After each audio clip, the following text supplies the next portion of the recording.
જામ ખંભાળિયામાં ગૌવંશ અને ભેંસ વંશના કતલ કરતા 2 આરોપીને ક્રાઇમ બ્રાન્ચે દબોચી લીધા છે।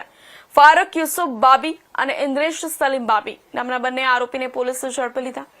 40 દિવસ પહેલા રૂપેણ બંદર ખાતેથી ઝડપાયેલા માંસના ગુનામાં આરોપીઓ સંડોવાયેલા હતા। બંને આરોપીઓ પઠાણપાડા વિસ્તારમાં ગૌવંશ અને ભેંસ વંશના કતલ કરતા હોવાનું સામે આવ્યું। એલસીબી ટીમ દ્વારા બંને આરોપીઓ પાસેથી ઘટનાસ્થળનું રિકન્સ્ટ્રક્શન કરાવ્યું।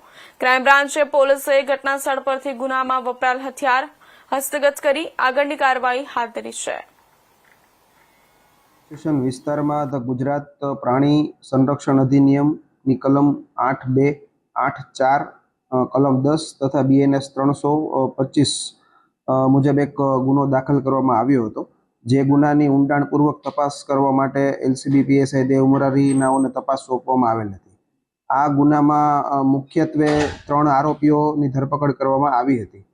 તેમાંના જે મુખ્ય આરોપી છે જાવેદ બાબી, તેમને આમાં જેલ હવાલે કરવામાં આવેલ હતા અને ઊંડાણપૂર્વક તપાસમાં વધુ વિગત મેળવીને આમાં અન્ય 2 આરોપીઓ છે તેની સંડોવણી અમને મળી આવી છે।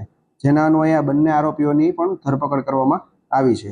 જે બંને આરોપીઓની વિગત છે એમાંના એક છે ફારૂક યુસુફ બાબી, ખંભાળિયાના છે, અને બીજા છે ઇદ્રીસ સલીમ બાબી, ઉંમર વર્ષ 30, પઠાણપાડો ખંભાળિયાથી આ બંને બિલોંગ કરે છે।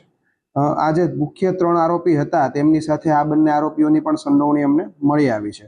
આ બંને જે નવા આરોપીઓ છે તે જે ગૌવંશ છે તેમને કાપવાનો અને જે માંસ વેચવાનો છે તે પ્રક્રિયામાં જોડાયેલા હોય તેવું અમને હાલ જણાઈ આવે છે।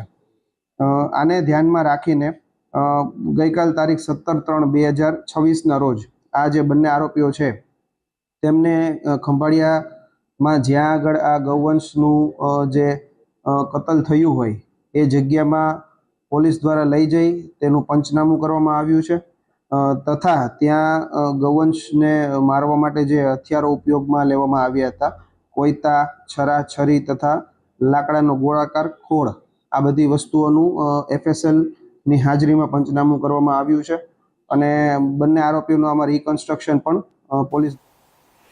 હવે સમજશે એક વિરામનો।